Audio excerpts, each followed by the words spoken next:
Welcome to Chess TV, episode 358. Today is May 20th, 2017. We are going to play chess today badly. There's an opening that I just love. I played in a chess tournament about 15 years ago, and my opponent crushed me with this opening. He simply went bloop with his pawn and then bloop with his king, and it was so embarrassing to me.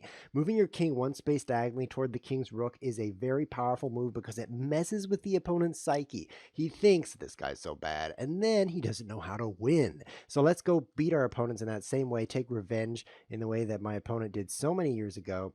Let's go 1+4, my favorite time control of all time. See what opponents we might get here. There's already some challenges that we might take, but nothing that's as beautiful as 1+4. I don't like the time controls with no increments, the plus zeros, because what happens to me is I lose. I run out of time because I use up all my time. I don't like doing that. So the little increment really helps me there.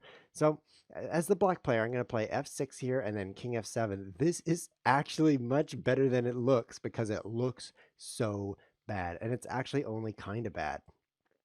Obviously, I can't castle after having played this move, but the king is actually relatively safe here. And by moving it off the back rank, the rook is able to join the game. So my opponent right now is thinking something like this, like,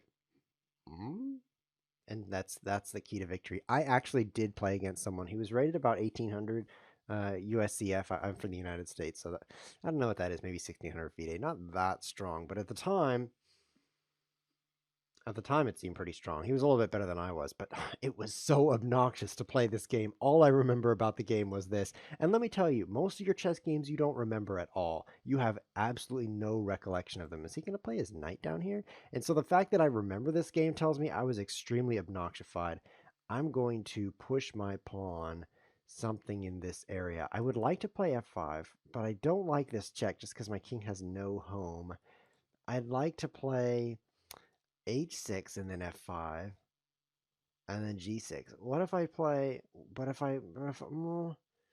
so what I'm going to do now is play c5.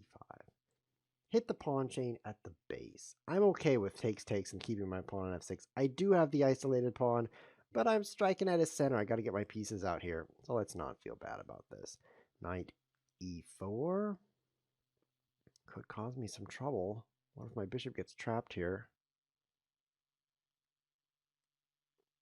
I don't think there's anything to worry about, so let's just keep developing. I don't think there's anything to worry about here. I mean, my position's certainly not an advantage, but he's keeping his mind together pretty well. This doesn't seem to have rocked him that I played king f7. Interesting. Oh, I did not see that move. I guess I should have, since it's my job to see my opponent's moves in chess. But this guy he picked up my bishop, but his knight is now trapped. He has no way to escape the imminent doom. The knight is getting away now. Let's take a peek here. How is he going to escape this? If he pushes his pawn one more time, I'm going to hurt so bad. This is obnoxious. This is really obnoxious. You see me running out of time? I'm going to give up that knight. So he found a way to escape. I wonder if there was a way for me not to lose a piece. That would have been much better than losing a piece. Come on, take this pawn. Take it, take it. You know you want it. My bishop's kind of out of commission, isn't it? This is embarrassing. So what I need to do now is take advantage of the fact that I'm losing in order to get an advantage. It doesn't sound easy, but with this open file, I could stir up some trouble for him. Let's push here, opening up this diagonal. If I have my rook on g8, pinning this pawn, then he can't capture me when I play my queen here. Oh, this is good play, but what if I'm this right now? It's a little early. Queen's going to have to sit right here because I don't want him to get this square. This would be a great square. You see this pawn structure shape where my pawns are like this? When your pawn... I guess I have to let my bishop come out. Well, when your pawns are, one is forward and one is backward, what happens to you is you start to get a really bad headache because the pawn that's backward is not defended by a pawn, and pawns love to be defended by pawns because they're pawns. Who cares about them, right? So you don't want to be defending them with your pieces. It's kind of a waste of time for the piece. So this pawn what I'm trying to say is nothing can defend it. And by controlling this square, the square in front of a backward pawn, very, very powerful plan for him. And that's exactly what he's doing. So at least my opponent's playing well. Somebody here is playing well. Because if I can't push this pawn, that means this thing is a constant weakness. And that's good play for him.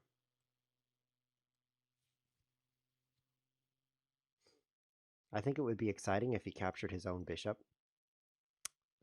and forked me. There's some opportunities here because this pawn is pinned. So I could take this, would lose my queen, and then check him. That'd be awesome. Let's move out here and allow it to be a pin. So now the knight is not protected. You know, it's a little bit unstable. He can win this easily, but... Okay, so now I'm going to take 2 pieces for the rook. I bet he didn't expect that. Unexpected defense of f6. Unexpected capture of 2 pieces for a rook. Now, how do I win?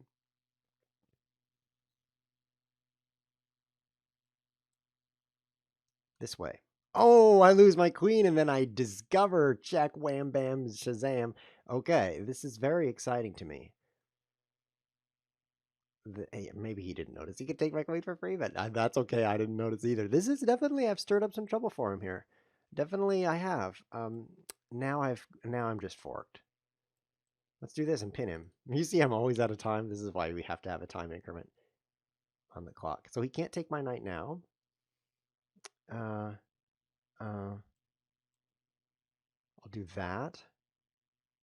I'm not sure how to win. I'll do that.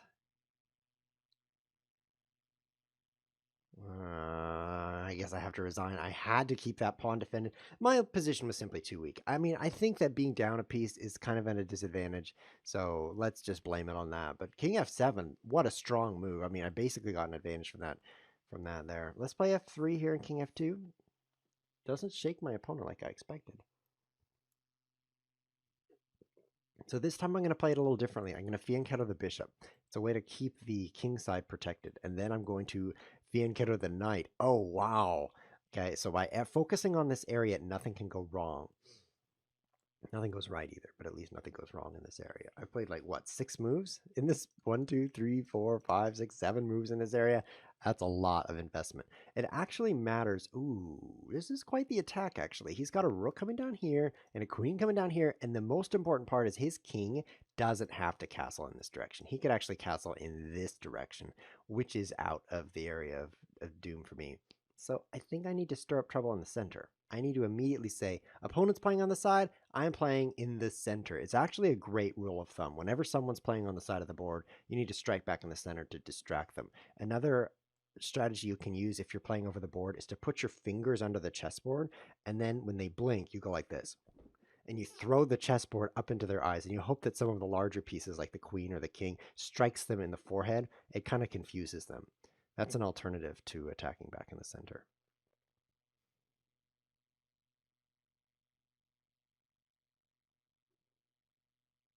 I'll just give you a moment to let that sink in while I decide what to do here.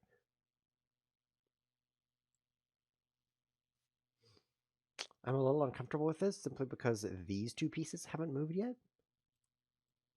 Usually you should bring out your army before you start playing chess. But I made an exception for that because I'm dumb. Okay, so good pin. Very good.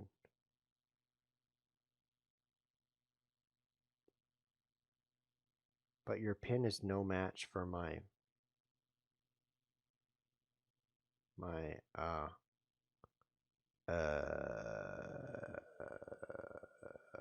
well, he's playing in the center. That's great. I want to leave this pawn here. It helps to keep his bishop bad. Here's the plan. I'm going to play c3, which defends my pin piece. No, what am I thinking? Okay, another great rule of thumb. If you have an opponent's piece that you've pinned, you should attack it. Find ways to attack it because it can't move. It's like imagine a boxing match where your opponent can't move for 5 seconds, but you're still allowed to punch them. That's what just happened to me, except he was the one that punched me. The knight is not allowed to dodge any punches, so e5 is an obvious move to every good chess player. It's just flat out obvious, and I'm really surprised I didn't see it. I must be blind. But great play by the opponent. I just love watching my opponent play chess. He is so good. Really good. But it's actually a great rule of thumb. So many rule of thumbs in this episode so far to say when you've got a piece that's pinned, you should consider attacking it because maybe you'll win it for free. Or even if you don't, it causes your opponent to contort himself, which is good. You want your opponent to contort himself because he's not you. Here's a chance for me to attack pinned pieces also. Isn't this cool? I'm attacking pinned pieces. He's pinned and I'm attacking it. What do you think? What do you think, guys? I'm doing it. Isn't this great? I think it's great. Okay, so now I'm going to fork the queen and bishop. I think that's also great.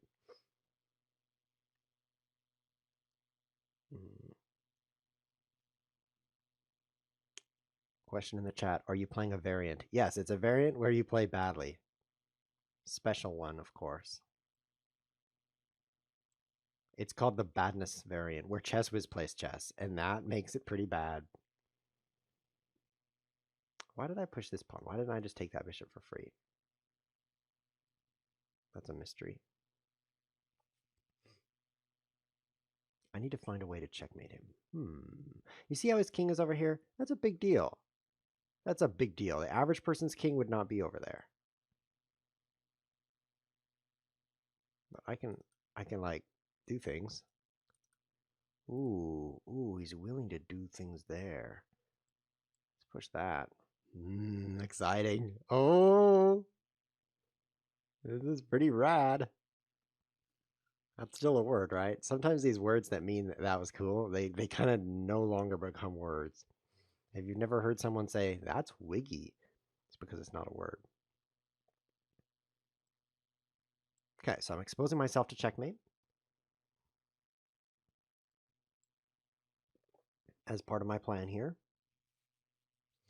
Wow, he's uncovered another pinned piece attack.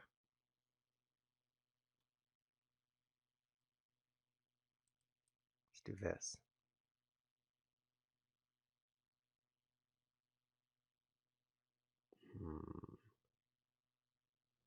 How can I move fast enough so that nothing bad happens to me?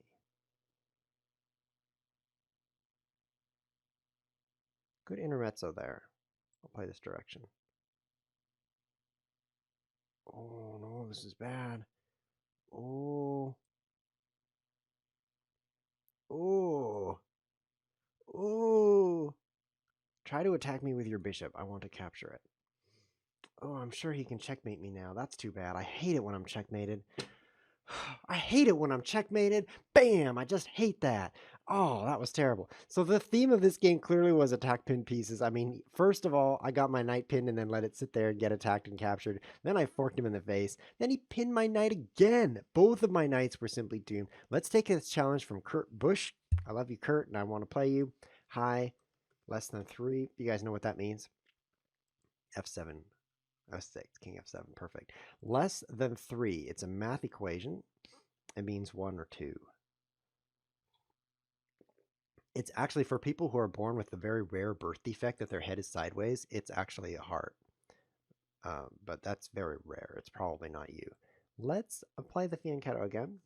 There's also this heart for people whose heads are on straight, but it's very difficult to understand because it's underlined. You see that? It used to be a thing, then it wasn't a thing, then it was kind of a thing. And if you didn't hear about it, you can say S2 to people now, and they'll be like, whoa, that's an old phone. But they'll also maybe get the idea that that's kind of shaped like a heart, or maybe a Greek omega, something like that. Yeah, I guess that's not a really great life pro tip there. So in this game, we've played King F7, and Kurt Busch is not surprised because that's the name of the episode. King F2 is the name of the episode, so maybe that threw him off. This is problematic. I don't like how my pawn is pinned. Is he going to attack pin pieces? Hold on a minute. What if he plays knight d4? I'll take him for free. Okay, I like this game. Let's get this bishop out this direction. Let's get my knight here. Oh, this is bad though. This pin. Oh, ooh. Not so good. Coolio1223 says, hey, Chess Whiz. So I gotta say, hey, Coolio. So he's playing knight d4. I just know it. And then I'm gonna have a real hard time with my life. So let's move my king straight back now before I hurt. And then I can play e5. Not great. Maybe it's due to my genius opening. Maybe it's just due to my lack of brain cells, but for some reason, this is not a great position. Let's play knight here. This is actually pretty deadly if I can't deal with it because it's checkmate. Yeah. Besides the fact that I lose a rook for nothing, but it's also checkmate. So for example, if I took here and he recaptured, he owns that open file. That's a big deal, but it actually gets worse because of checkmate. Things do get worse until checkmate. Then they stop getting worse, unless you're a ruminator. Are you that kind of person? Something bad happens and you spend all day thinking about it?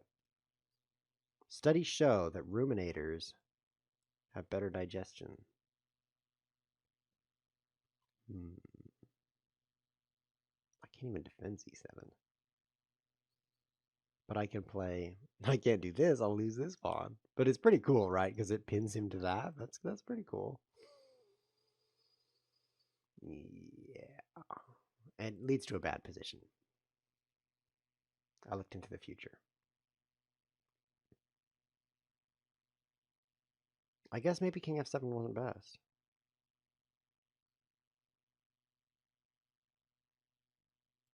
I'll just play the moves that help straighten out my position. We'll see where it goes from there. We'll see where it goes from there.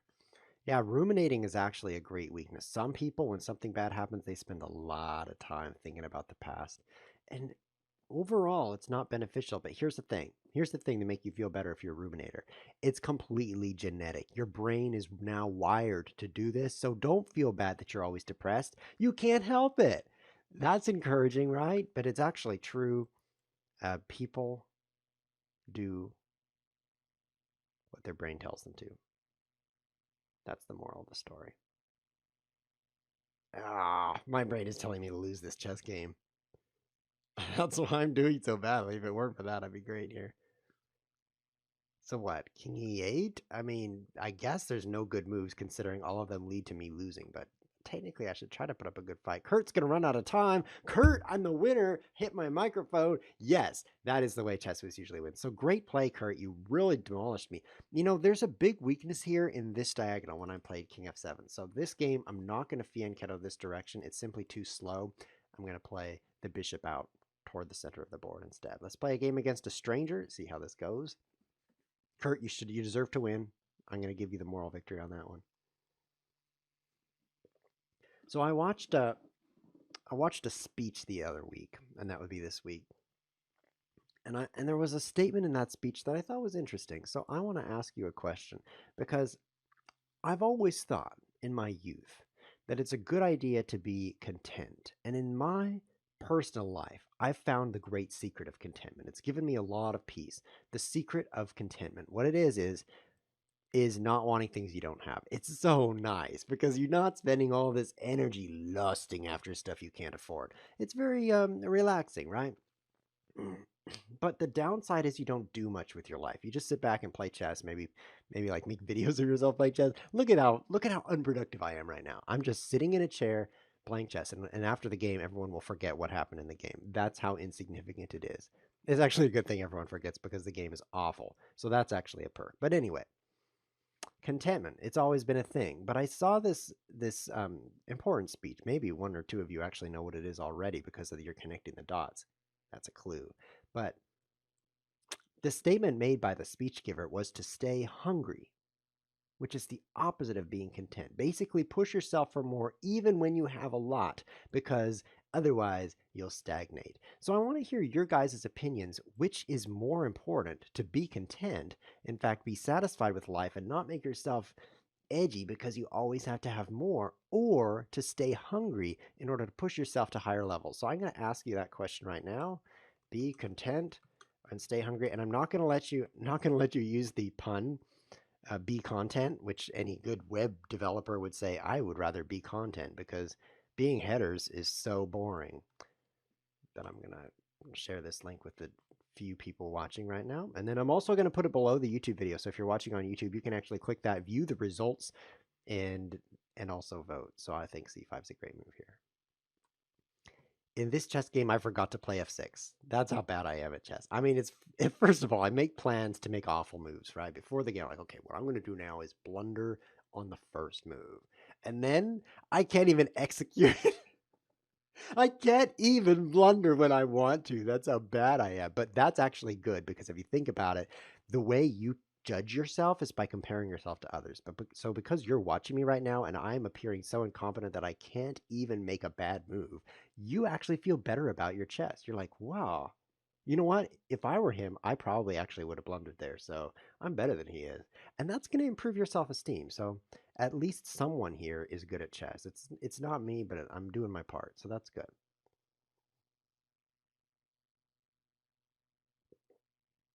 Mm. So now that you've taken a moment, if you haven't taken a moment yet, pause the video, go answer the poll because I'm going to give you my uh, spoilers on the speech. It is the Stanford commencement speech by Steve Jobs that he gave in the very narrow window of time when first, stop attacking pin pieces. I'll just go back here. First, he got cancer. Then he got surgery. Then he thought wasn't about to die. When he gave this speech, actually, Steve Jobs, famous guy, in case you haven't heard of him, when he gave this speech, he thought he wasn't about to die, which is really remarkable because right after the speech, he realized he was about to die. So he actually says, I hope to be around for many more decades. Maybe he was lying in the speech. But what's interesting is he made this interesting statement, advice, which is stay hungry, stay foolish.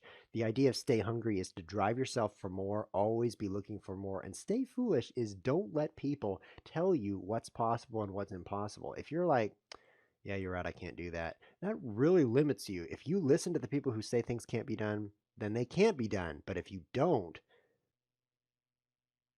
then they might be possible. The only way to do impossible things is to try.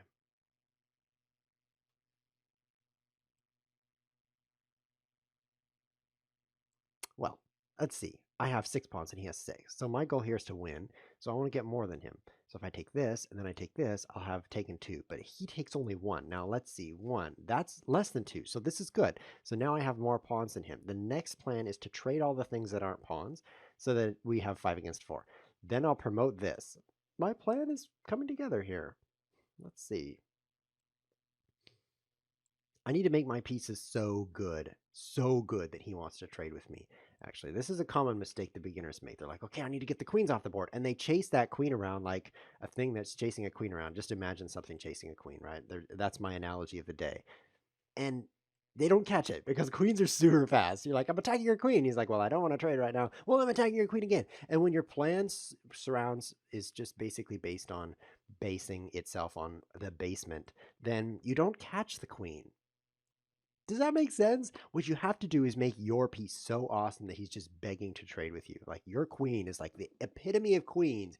Every queen envies your queen, including his. And then he wants to trade with you because he's like, well, if I trade with you, you don't have your queen anymore. And that is such an awesome queen. So that's my goal here. It's so true in life, actually. And he resigns because I just have more pawns. Wow, great play, Chess Wiz. I love that. I think we have a challenge from a viewer here. It is from Hash 13 Chess. We're going to take this challenge as the final game of the show. His rating is 1200, so we're going to take this a step further. I'll let you wait in suspense to see how we do that. Okay, I'm done showing you. King G3. Now, fortunately for me, this is a casual game of chess over here. Casual, you know what that means? That means if I lose, which is inevitable, I don't lose any rating points. So that's good. But King G3 here, very powerful move because the king can be checked on this diagonal. And that's going to distract him constantly. He's going to be like, oh, I could check him. Oh, I could check him. And that's going to keep him from playing good moves. So that's the plan here. What is the game, normal or what? What? That's pretty much the answer to that. Let's trade a bishop for a knight. I heard knights are better.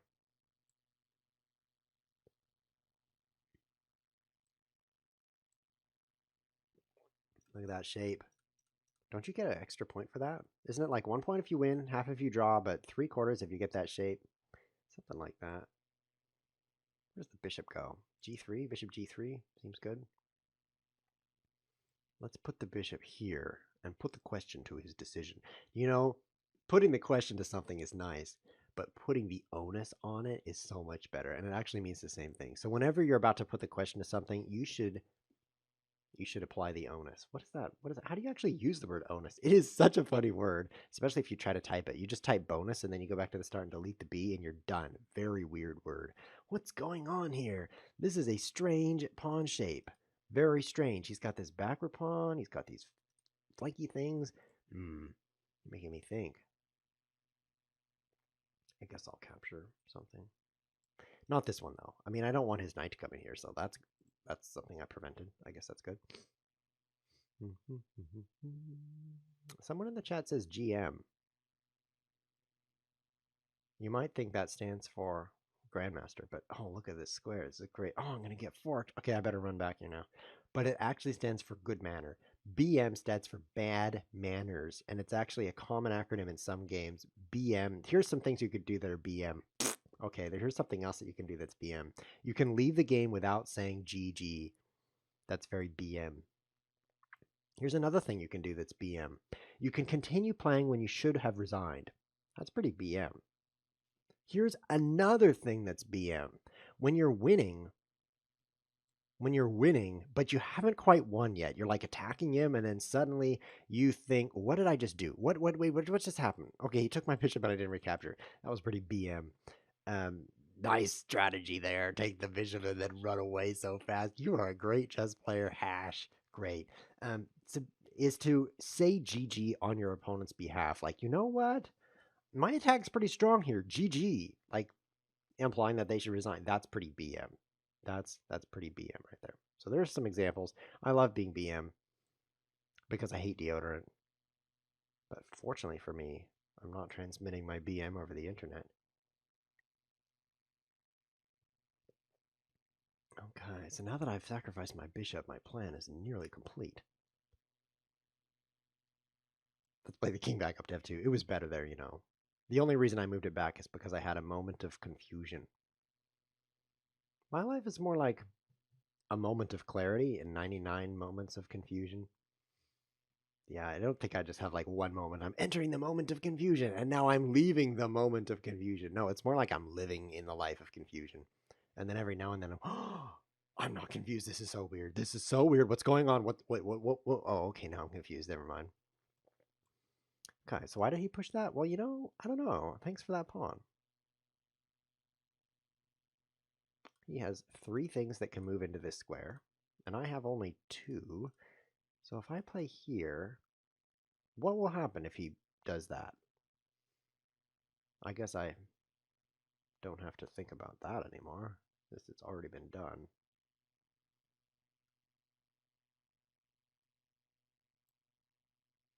I'll just play it afterward.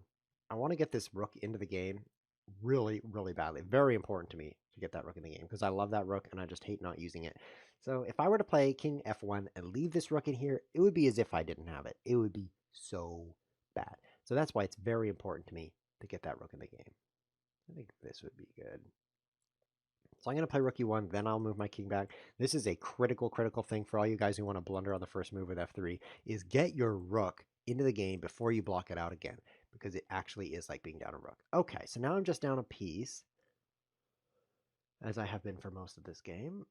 And let's just keep moving things. I mean, I do have 4 pawns against a measly 2. This is my critical advantage over here. I think I can promote something.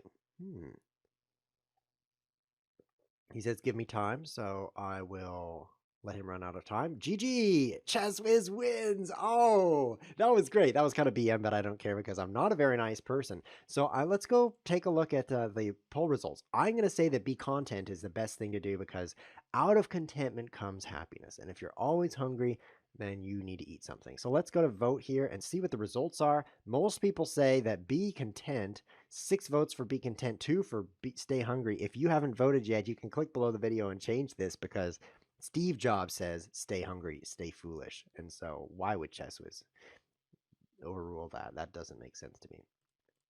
Hope you enjoyed the episode, though. Next episode is going to be really fun. We're going to have a viewer on the show. A viewer is going to join us. It's going to be a special guest episode. We're going to play a variant that he or someone he knows invented called proxy chess. It's going to be mind-blowing, so stick around for that. If you haven't signed up for the Wiz letter, please do that. Just navigate to things and then type in things. I'm not going to tell you how to do that because I like things to be tricky. But if you can figure it out, sign up for the Wiz letter. This has been ChessWiz TV. Thanks for watching.